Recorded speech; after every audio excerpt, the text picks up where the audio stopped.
Hey, what's up you guys, it's Caboose bringing you another Gotham Knights video, and today what I got for you guys here is going to be a ton of new details that we got for this game via a developer Q&A that went over on the official Gotham Knights Discord. I'm going to try and summarize a lot of the juicy bits of information that were provided by the developers working at WB Montreal, but before we do all of that, if you're looking forward to Gotham Knights, if you're ready to try this game out for yourself come October of this year, well then scroll down right now and hit that thumbs up button, share your excitement with me. If you're new here and you want to keep up to date on this game, all of that stuff you'll find right here on this channel. News, updates, trailers, gameplay, reactions, and so much more. So subscribe, turn on those notifications, and you'll be immediately notified when a video goes live. Lastly, if you want a sweet pair of blue light blocking glasses like the ones that I'm wearing right now with a sun clip to get ready for the summer when the sun is out and it's bright, well then go down to the link in the description box below, get yourselves a pair of Gamer Advantage glasses,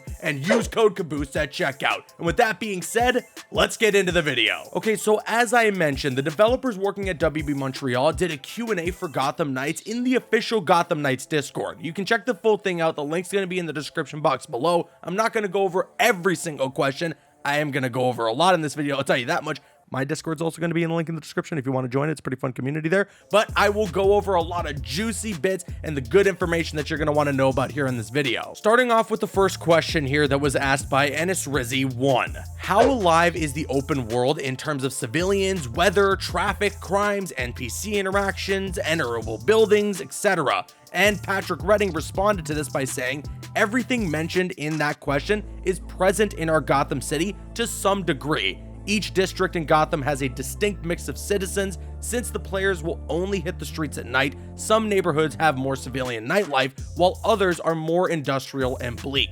But you'll encounter Gothamites from all walks of life, and they will definitely have opinions about you and your vigilante activities. There's vehicle traffic of various types, pedestrians heading in and out of rail stations, city workers on the night shift, the weather varies from night to night while remaining true to the Gotham vibe, and players will be able to enter buildings, a variety of them in fact, usually because of some sort of illicit after-hours activity being underway. And there's crime everywhere, both petty and major. This is a pretty important question. A lot of people were wondering about this, whether or not the city is going to be a little bleak, because it seemed so in the Red Hood and Nightwing gameplay. I feel like you see a little bit of the civilian nightlife in the original Batgirl demo back during DC Fandom. You can see some people fleeing from the weather attack from Mr. Freeze and so on. So maybe what we saw with the Red Hood and Nightwing demo was one of those other districts that's a bit more bleak, whereas there's going to be other boroughs in the open world that are going to have more civilians out there to see and to interact with. And then the next question comes from Son You're Adopted, and they're asking here, what made you decide to set this game apart from the Arkham series?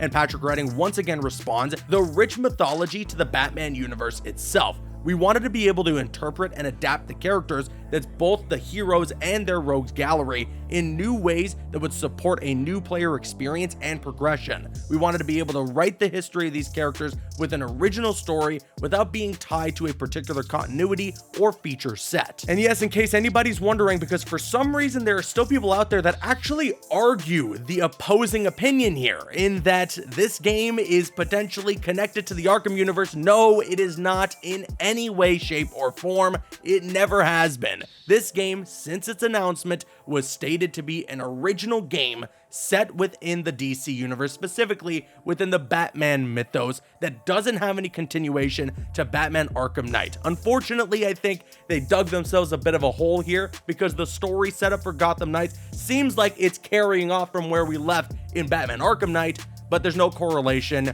This is an original game with an original story and brand new gameplay mechanics that isn't really borrowing much from the Arkham games, except for one thing that we'll talk about a bit later. And moving on, the next batch of questions here comes from Poison Ivy Sawyer, I hope I'm pronouncing that right, and also Leatin, I hope I'm also pronouncing that right. These are Discord names, so I apologize. And they both ask, can you play through the entire game as the same character, or will the story require you to play as each in different parts? And then following that, will some missions force us to play as specific characters? Patrick Redding once again responds here, you can play through the entire game as any character you want, which is something that we knew, but he continues to say here, there are no missions that force you to switch characters, although there is story content and a few side activities that are hero specific. Now that's really interesting. They've kind of confirmed here that there are going to be some side missions in Gotham Knights that are specific to members of the team. So there may be some stuff dealing with, I don't know, say the League of Assassins if they're going to be involved in this game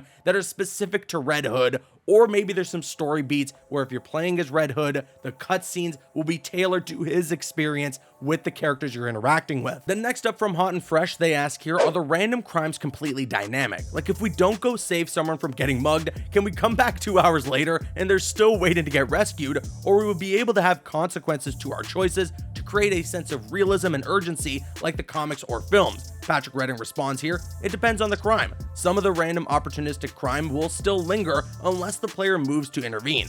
Most of the bigger, more premeditated crimes have a failure condition if the player retreats after engaging. And of course, once the player returns to the Belfry and ends the night's patrol, those crimes won't be there the next night. This is pretty straightforward stuff for an open world game. However, I'm interested to see what some of these consequences might end up being, if there are any that feel like there's actual ramifications to the game's story or to the civilian nightlife and how they interact with you, because that's something that I found very interesting about a game like Spider-Man PS4. If you ditch some of the random crimes around the city, at one point you're going to hear the J. Jonah Jameson podcast and he's going to say that he's heard from people that you were ditching crimes. So for instance, when a civilian says something like, oh, Red Hood, you're my fave, maybe if you're going to be leaving them to get mugged and don't save them 2 hours later, they'll inevitably come out and say, hey, Red Hood, you didn't help me out when I was getting mugged, dude. What the hell? And okay, the next question from Acolyte of Solaris. Why does Nightwing have a Fortnite glider? And after laughing out loud here, Patrick Redding says,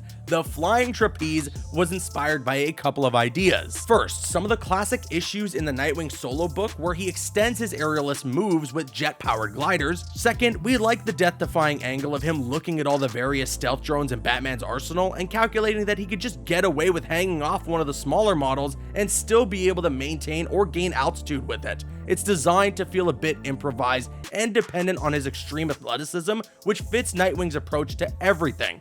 Flying it has such a different feel from Batgirl's cape gliding, and it blends really well with the bigger parkour and leap moves, as well as with grappling. And yes, we saw it in the reveal trailer for Gotham Knights. It was a blink and you'll miss it moment, but Batgirl can indeed glide in this game. That is going to be her traversal option. She is going to Batman Arkham glide. So to anybody that doesn't like the flying trapeze, the Fortnite glider for Nightwing, or the Mystic Leap from Red Hood, which is going to be the next question that we're going to be talking about here, you can just get that same Batman Arkham traversal style if you play as Batgirl, which is available and open to you. She's not going to be a locked character. She's not going to be a character you have to worry about unlocking in any way. She's going to be available from the start. You can play the entire campaign as Batgirl if you so choose. And yeah, the next question doesn't seem to be from anybody specific, but it was asked here, what was your thinking or inspiration in having Red Hood's mystical leap as his traversal ability? Not to criticize its inclusion, I know that Jason probably has the most connection to the mystical arts than the other three. It's just that it caught many people, like myself included,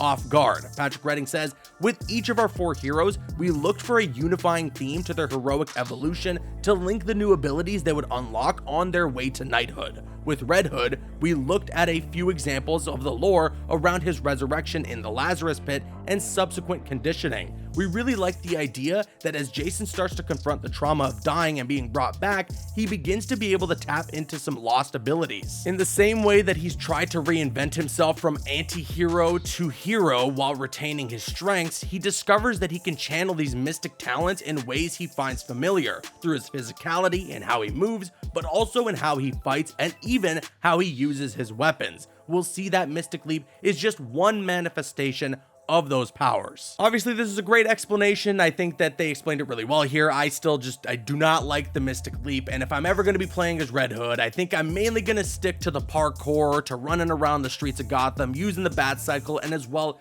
the grappling hook. I don't really like the Mystic Leap. I think it doesn't really fit the character, and I would have liked to see something that was more gadget-based within the Batman lore, something even similar to like how Nightwing has the flying trapeze. The next question, though, comes from Wilton Timbersmith, and they ask, what roles/archetypes would you say that the cast fulfill, and what are some builds each character might particularly excel in? Jeffrey Eleanor says, so, rad question. I think Robin is the best stealth-focused hero. Red Hood deals high damage at range and can capitalize on enemy clusters. Batgirl has some health-focused powers that has some cool hack stuff in the environment abilities, and Nightwing has the furthest combat mobility and has the most co-op support abilities. There's a lot of variety in playstyle though, so it's not 100% straightforward to the answer. Like, I can build a high melee DPS Batgirl build, and I do that a lot because I love her beatdown ability. You have options depending on what gear you find and what skills you decide to invest the most points in. That's that RPG aspect of Gotham Knights. You can make these characters and shape them to fit your playstyle. If you want to go to that high DPS and the melee tree for Batgirl, that's going to be available to you. It seems like she has some health-based options too, so if you want to be a bit more of a support character, or if you just want to help yourself out, if you get overwhelmed too much when you play the game, that may be something that's available as well. The RPG elements in Gotham Knights, it's what's going to have the replayability for this game. It's what's going to keep you coming back and trying to create the best build for all 4 members of the team. And the next questions here are questions that I would honestly ask because it has to do with customization. Breezy Buyer says, will the character armor upgrades be visible? I noticed in the trailer that Red Hood had different guns in the first half and second half of the gameplay walkthrough. Will it be the same for armor? Pick it up through combat drops, equip it, and it changes our look. And then Mixinkle, I hope I'm pronouncing that right, says, can we choose different outfits for the buffs, but keep the original design of the characters? Jeffrey Eleanor responds, lots of mini questions, so here we go. When you get a suit or a blueprint, it has a visual style, a colorway, and stats. Weapons have a visual style and stats. For each suit you wear, additionally, you can customize mask, logo, gloves, and footwear. There's a lot of customization for each suit, and there's a lot of different styles for guns, tonfas, batarangs, sticks. Generally, the visuals get more badass at the higher tiers, but each tier has a variety of suit styles. You can equip any gear in your inventory whenever you want, but for getting new gear, you return to the Belfry. The workbench in the Belfry is connected to a 3D printer, and so long as you have the materials, you can craft any blueprint you find. Material drops from activity rewards, supply chests, and defeated enemies. You can equip mod chips, think gems and other games, at any time if you find them mid-session. For extra visual customization, you also obtain extra colorways, override the colors of a suit, and transmogs, which override the whole visual look of a suit. As you play, you also find transmogs for suit styles you craft often. So if for some reason you want to override the look of your ultra awesome legendary tier suit with the visual of the suit from the start of the game, you can do that. This gives you some flexibility if your favorite gear stats-wise doesn't have the look you want, and it's all earned in-game. Remember, because I know everybody's going to be thinking it, that it was already stated that Gotham Knights will not have microtransactions. I don't believe there's going to be in-game purchases, but don't quote me on that specifically. You might be able to purchase things like transmogs if that's going to change the visual look of your suits or of the Gotham Knights, and I like that they have that option available because I know there's going to be a lot of people out there that maybe want to just use like the Batman Beyond style but still keep the stats and the gear that they have equipped already. But then we have a question from Court of Knights. Will there be any point in the story where the Gotham Knights work with the GCPD, and will the GCPD be a threat to the Knights? Patrick Redding says here, the GCPD of Gotham Knights is very anti-vigilante, but also frankly more corrupt than ever. Without getting into spoilers, the player has one ally on the force, Renee Montoya, and even she's trying to decide how she feels about Batman's proteges picking up the baton. Over the course of the game, the player will need to bust dirty cops and try to stay clear of GCPD tactical teams that sometimes show up at the scene of a crime, but they will also have occasions when they can assist officers who are at risk of getting overwhelmed. I think that's a really interesting dynamic and offers up a very cool choice for the player. Do you want to help out these corrupt cops? Do you want to get out of Dodge whenever they're going to arrive? The fact that the GCPD can arrive sometimes at the scene of a crime, and they'll also be a threat that you have to face on top of the crime that you just stopped, is something that I think is very interesting. I'm looking forward to seeing this in action. The next question here from Metamorpho is something I know a lot of people were wondering about, and we're probably going to ask for this Q&A. And they asked here, why were the PS4 and Xbox One versions of the game cancelled? And Fleur Marty responds saying, when considering the scale and scope of Gotham Knights,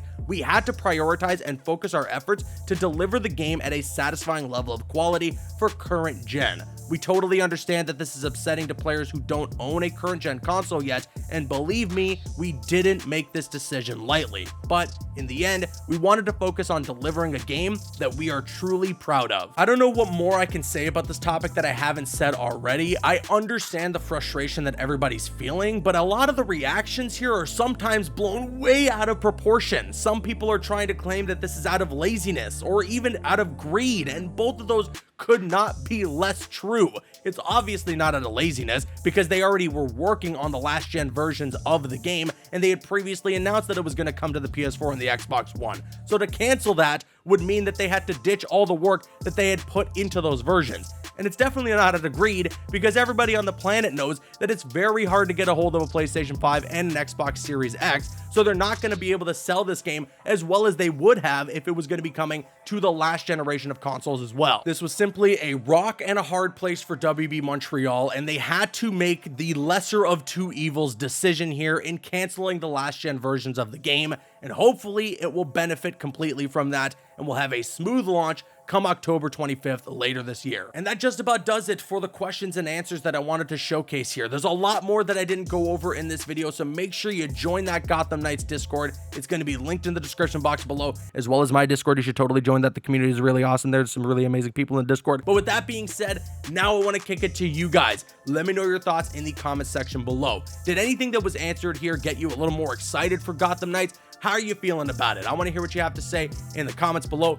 Please keep it civil. We're all mature people here, all right? Let's not start yelling at each other, all right? We're all looking forward to the game, and if you're not, that's totally fine as well, but be cool, okay? Sound off with your thoughts in the comments, and if you enjoyed today's video, if you could consider hitting that thumbs up button, it would show your support, and I would really appreciate it. I'm Caboose, and you can click on screen to make your way to one of the other videos on the channel, or you can click my logo to subscribe to the channel if you haven't already. You can also follow me on Instagram and Twitter. Those links are going to be in the description.